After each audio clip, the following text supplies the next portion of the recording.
પોરબંદરમાં જુબેલી 4 રસ્તા નજીક ટ્રક અને બાઇક વચ્ચે અકસ્માત સર્જાયો હતો, જેમાં એક મહિલાનું ઘટના સ્થળે જ મોત નીપજ્યું હતું. તો આ ઘટનામાં અન્ય એક મહિલા ગંભીર રીતે ઘાયલ થઈ છે, ત્યારે તેને સારવાર માટે અન્ય શહેરમાં ખસેડાઈ છે. આ અકસ્માત જુબેલી 4 રસ્તા પાસે આવેલા સતીમાના મંદિર નજીક સર્જાયો હતો, જેમાં એક ટ્રકે આ બાઇકને ટક્કર મારી હતી. આ અકસ્માત થતાં જ આસપાસના લોકો ઘટના સ્થળે દોડી આવ્યા હતા.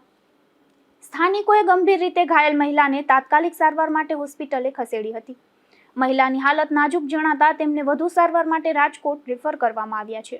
ઘટનાની જાણ થતાં જ સ્થાનિક પોલીસ કાફલો સ્થળ પર પહોંચી ગયો હતો. પોલીસે મૃતક મહિલાના મૃતદેહને પોસ્ટમોર્ટમ માટે ખસેડી અકસ્માત અંગે ગુનો નોંધી કાયદેસરની કાર્યવાહી હાથ ધરી છે. મૃત્યુ પામેલ મહિલા અને ઈજાગ્રસ્ત મહિલા શિક્ષિકા હોવાનું અને નેવી ચિલ્ડ્રન સ્કૂલમાં ભણાવવા જતી વખતે અકસ્માત સર્જાયો હોવાનું જાણવા મળે છે. મૃત્યુ પામેલ શિક્ષિકાનું નામ લલિતાબેન હિતેશભાઈ વાસણ અને ઈજાગ્રસ્ત શિક્ષિકા કે જેને રાજકોટ રેફર કરાયા છે તેનું નામ સંધ્યાબેન પુરોહિત હોવાનું જાણવા મળે છે. નિપુલ પોપટ સાથે અશોક થાનકી, ગુજરાત ન્યૂઝ, પોરબંદર.